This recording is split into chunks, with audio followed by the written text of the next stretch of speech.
Miranda, welcome to the show. Hey, thank you for having me.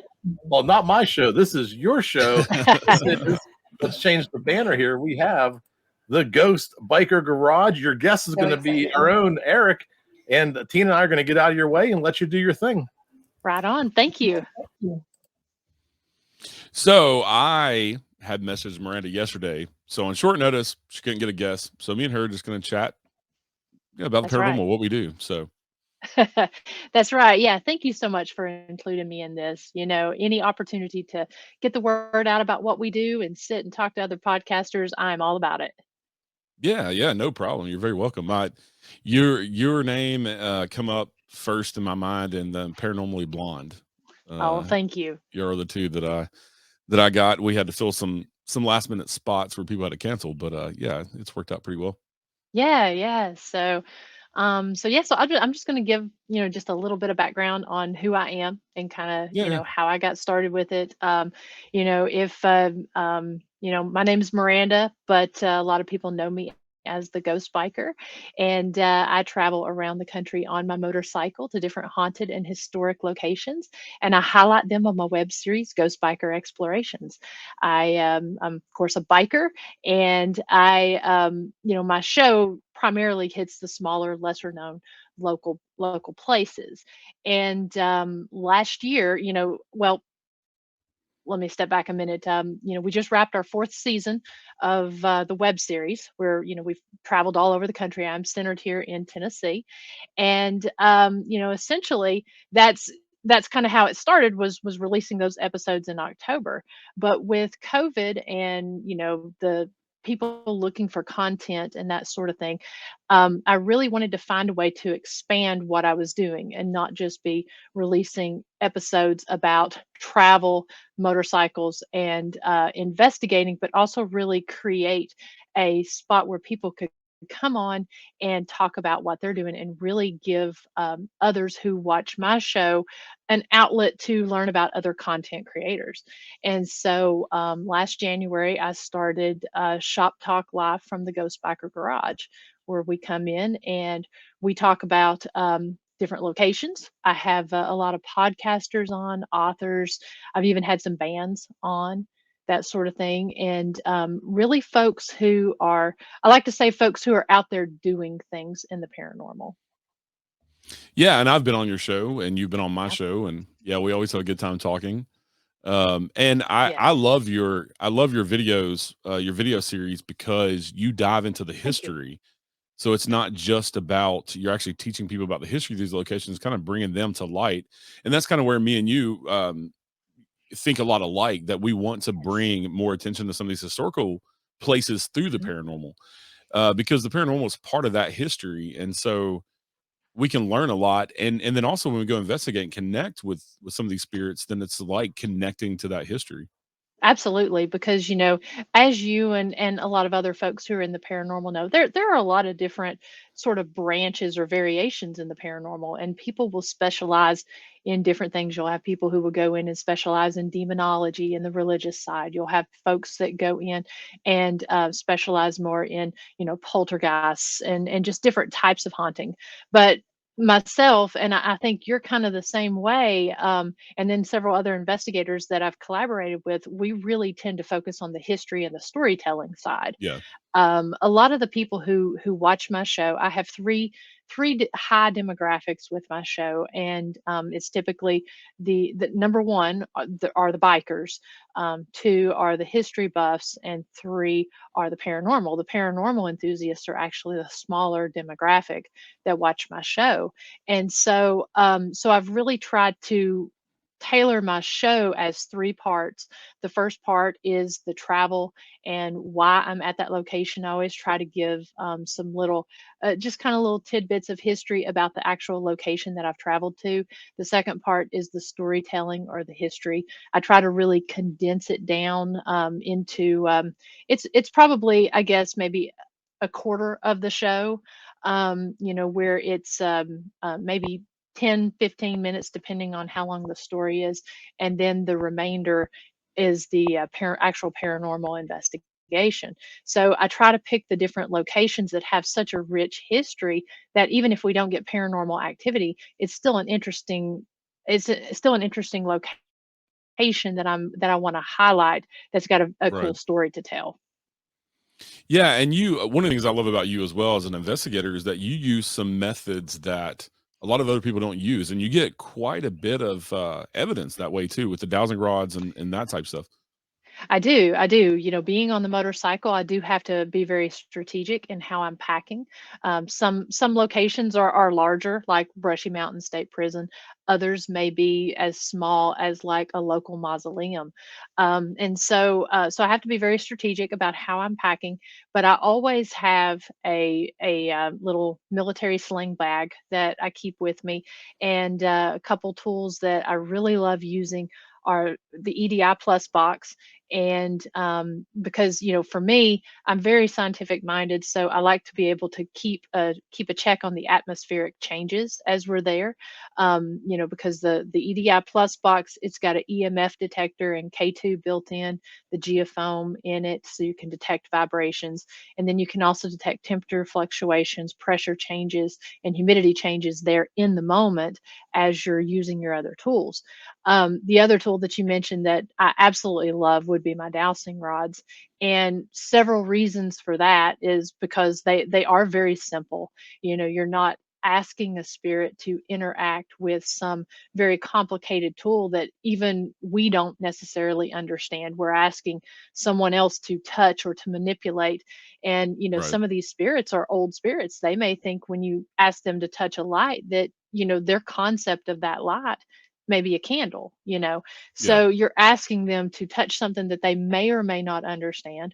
The dowsing rods are very simple. And also, because a lot of the spirits that we're speaking with, at least here in the southern region, they may have even used these tools when they were trying to find water. Right. So asking them yes and no questions or directional questions with it is something I like to do. Plus, you don't have to worry about the battery drain. Right. So I love my rods, and then I also like to use your traditional flashlights, SB7 Spirit Box. Those tools, I do have all of those in my bag, but I pretty much always reach for the dowsing rods and the EDI Plus about anywhere I go. Yeah, and for everybody that doesn't know, the SB7 Spirit Box that she's talking about, it's just a little handheld radio typically Yep. that it will scan rapidly through AM or FM stations. So Yeah. the theory is if you get a full sentence to come out of it, Hmm. then there's no way for it to do that because it's rapidly cycling through.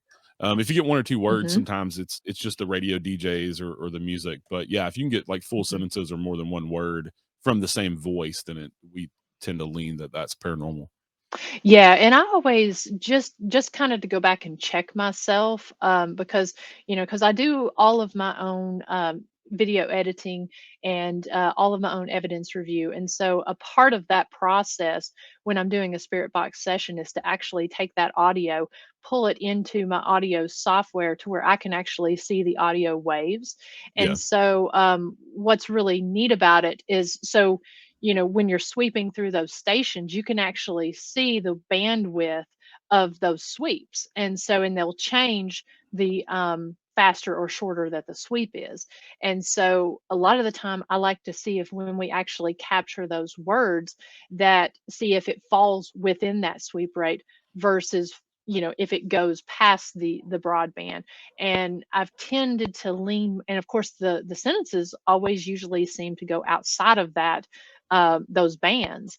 And so I always tend to kind of use that to check myself. It's not foolproof, but Right. it just sort of helps me to visually be able to see what I'm hearing, and to kind of check myself to see if it is, and if it does go outside that wave, I tend to leave more that it could be something that I can't explain. Yeah. And Tina Maria asked, do you travel Mhm. with others? So it varies. I am a solo investigator. I did start out with a team of 5 people, and really cut my teeth on some great locations and really learned from those guys. I was with them for about 8 years, and then I split off because I found that essentially I was going out a lot on my own, riding my motorcycle, doing more sort of urban exploration, or urbex, if you will, and taking photographs and really posting those images online and sharing the stories about some of these places that people wouldn't typically go. They may be like abandoned railroad tunnels, old houses, abandoned churches, that sort of thing. And so, as those photos and images started to get more attention, I thought, why not, rather than just documenting this stuff over social media, why don't I actually try doing it through video? And that's where I ended up coming up with Ghost Biker Explorations, and really taking this of me out traveling on my motorcycle and really making a brand and a whole show, and almost a whole character, if you will, out of it. And so, so essentially, most episodes I'm by myself. In the earlier seasons, I traveled with a videographer, and we really like to keep it small, because that way I'm really able to account for where everyone is, since it's just Right. me and that person. Also, be able to account for any type of noise, light, or sound pollution, that sort of thing. But then after things kind of changed around about the third season, sometimes I have another person with me videoing, other times it's just me filming vlog style. And then I also do collaborations from time to time with other investigators that have similar styles. And so, I'm pretty particular about who I like to put myself in some of these different situations with. But essentially, I'm a one person show, other than the person that helps me with the videoing. I do all the research up front, and I try to really spend double the time researching as I know I'm going to be spending investigating. And then I have to kind of set aside uh, the time after the investigation to review all of my own evidence, whether it be audio or video recordings, Yeah, and and then of you course actually editing the episodes. yeah, and actually, Dr. Christy Sumner is in the chat over here. So I know you investigate with her, and y'all have a joint Do. business venture actually going on right now. Tell us a little bit about the historic Scott County Jail. We do. And so it's really actually a cool thing to see how all of this has evolved over time, with starting essentially as a hobby of investigating with a team and going out with friends, to developing Ghost Biker. And then through Ghost Biker, the live stream started. And then that kind of went over into doing Harley events and different speaking events that are biker and paranormal oriented. So through that, I ended up meeting my best friend, Dr. Christy Sumner from Soul Sisters Paranormal. We met about 2 years ago on an investigation, and we found we had very similar styles, and that we both really love the history when it comes to the investigating. And so we really kind of started. We started doing collaborations, and then we started kind of kicking around this idea about creating a company, because any opportunity we can get to work in preservation and restoration, and then also making these locations accessible to the paranormal community as well as just the general community. We're all about that anytime we have that opportunity. Right. So we ended up creating History Highways and Haunts LLC, and we ended up approaching the town of Huntsville, which this is in Huntsville, Tennessee. We ended up approaching them with a business plan for the historic Scott County Jail. And this location is an old jail that is essentially, it's a thick 5 feet thick stone walled castle shaped jail that was built in 1904, and it was in operation until they removed the prisoners out in 2005 and officially shut the jail down in 2008. The jail sat vacant from 2008 until 2017, when the town of Huntsville went to Scott County, and Scott County ended up giving them the jail, because essentially they didn't know what they were going to do with it. The town of Huntsville got a tourism grant. They fixed the jail up, added windows, put AC in it, and heat, and then also painted the walls, really kind of fixed things up. But it still continued to sit vacant. The mayor of Huntsville, he really didn't know what he wanted to do. He knew he wanted to save the building and do something special with it, but just didn't really have, he didn't know what that vision was. And Right. so when Dr. Sumner and I approached him, we had a pretty solid business plan. And that was essentially to take the jail and create a general admission museum that people could go in during the day and they could tour. It would have crime and punishment for that local area, exhibits, newspapers, that sort of thing. But a crime and punishment museum for Scott County, a police appreciation area for local law enforcement as well as state law enforcement, and that's even actually expanded now to national law enforcement with our patch wall, and then also opening it up at night with our after dark events for paranormal research, and then flashlight tours and public ghost hunts. So we've been open for 10 weeks. Pretty much when we approached the mayor and put our idea out there, he was all about it, and he's been our biggest cheerleader and our biggest advocate.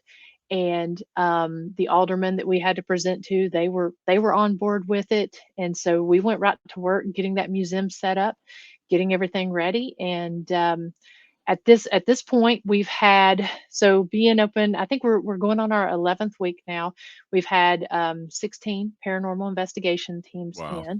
in, which, yeah, we thought was pretty good, and they've got Yeah. some pretty incredible evidence so far, so we're Yeah. excited about that. And really looking at next year, just having some really awesome events and things coming up. So we're real excited, and to be able to see all of this through, and essentially be able to take this hobby and turn it into an actual business is really just a dream come true. Yeah, and to also save this amazing building, it really does look like a Yeah. stone castle. It is kind of Yeah. imposing looking. The pictures I've seen, and it's only a couple hours from me Mhm. here in from Nashville, and I want to come out and at least visit, and at some point in time investigate for sure, because I saw the evidence. My buddies Damien and Josh from RKB Yeah. Paranormal, they caught this incredible video, and you can find them. Anybody that's watching that wants to go look at this incredible video of a picture flying off the wall, and they Mhm. were hearing stuff in the hallway, and he just happened to catch this on camera, and it's pretty incredible. It is, yeah. We've actually, Damien has been wonderful to us. We met him. He's another one that we met through the paranormal, and when we decided to open this up, we actually put the call out to different people. We put the call out through Facebook, Instagram, different social media mediums, asking if anyone had anything law enforcement, either local or regional, that they would be willing to put on loan or donate to the museum. And Damien had a friend who was a law enforcement officer who had been killed in the line of duty, and so he Yeah, actually put on loan his hat. And so we were able to share his friends, Keith Bellar, share his story, as well as have that piece in the museum. And so, and Damien, he booked an investigation right away. And, but of course, at this point, we kind of had a little waiting list to get in there. And him and his buddy came in. And I tell you, they got some great stuff, yeah, and yeah, just that alone, being able to go back and look at this video, and once it was slowed down, I mean, there was a whole sequence of events, of things that happened leading up to it, right, but being able to go back, you can actually see this shadow figure arm come out and throw this picture off the wall. I mean, it actually flew about 4.5 feet. And so when their investigation was over and I had come in to lock up that night, I stood there with them for about 20 minutes trying to essentially debunk it with them. And then the next morning, when my business partner Christy came in, she was even trying things like, the door that they had opened and stuff to make sure there was no right. suction. So she tried about 20 to 30 minutes to debunk it, and we could not find a logical explanation for what happened, so Yeah, so we're excited, and several other teams have actually gotten pieces of evidence that we've been able to take and use to validate through a lot of the history about this jail. We're working with a local author who's writing a book about a significant event that happened at the jail. And one of the captures that one of the teams had captured was a name that he used in his book, and his book's not even come out yet. And the Wow. name is a nickname that the person had received from this significant event that happened at the jail. And so we always tell investigators, it's like, anything that may seem insignificant when you come in, and when you're getting it, actually pay attention to it, because we're getting words and phrases and things are happening that we're able to use to put together and piece together the puzzle of some of these stories. So it's really quite intriguing and fascinating. And we're just really excited about all the folks coming in and what they capture. Yeah, and I love how you get those captures and it kind of works both ways to where you kind of know the history before you go in, but then you get evidence to support the history, but then you get other evidence that gives you new history.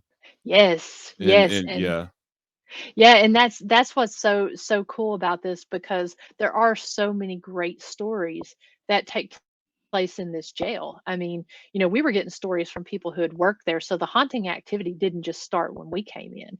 right. And so what's exciting about it is the fact that these stories and these all these people that cycled through here during its 100 years of existence.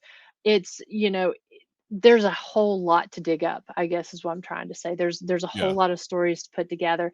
Some of them are related to former sheriffs, and some of them are related to former inmates.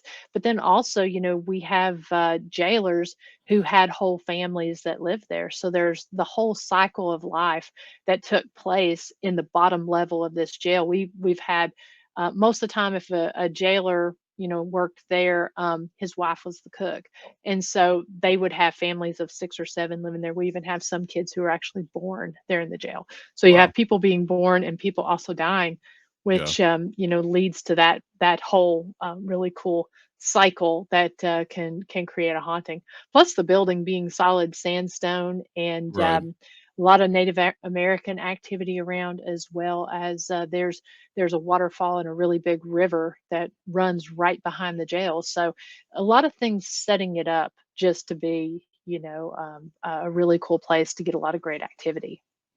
Yeah, and also for people who aren't into the paranormal, it's also a museum that they can come in and do tours in Yes. that aspect, not just the paranormal stuff. It is. The paranormal, is kind of the driver behind the scenes. With our business plan, we really, and being in the area that we are, we didn't know how much support we would actually get, if we'd be Right. laughed at, or how much Yeah. support we would have. And honestly, we went in with the approach that the history is what is going to be first and foremost, and right there in the front.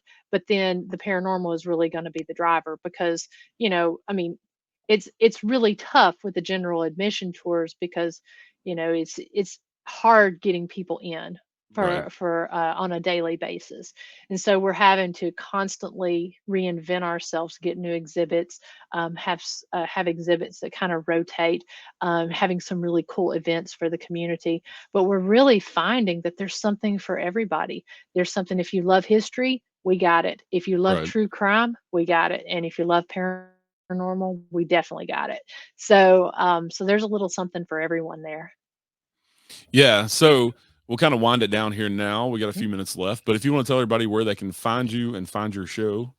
Sure, sure. So with Ghost Biker Explorations, the best way you can find that, you can catch up on all 4 seasons. We're actually getting ready to release the season finale really soon, but you can catch up on all 4 seasons on the Ghost Biker Explorations Facebook page, Ghost Biker Explorations YouTube channel, or www.ghostbikerexplorations.com. We'll be picking up Shop Talk Live from the Ghost Biker Garage here starting in January. We'll be picking back up with some really great guests, some really awesome doers within the community, and so that will be picking up, and that will be every Thursday night at 9 p.m. Eastern Standard Time.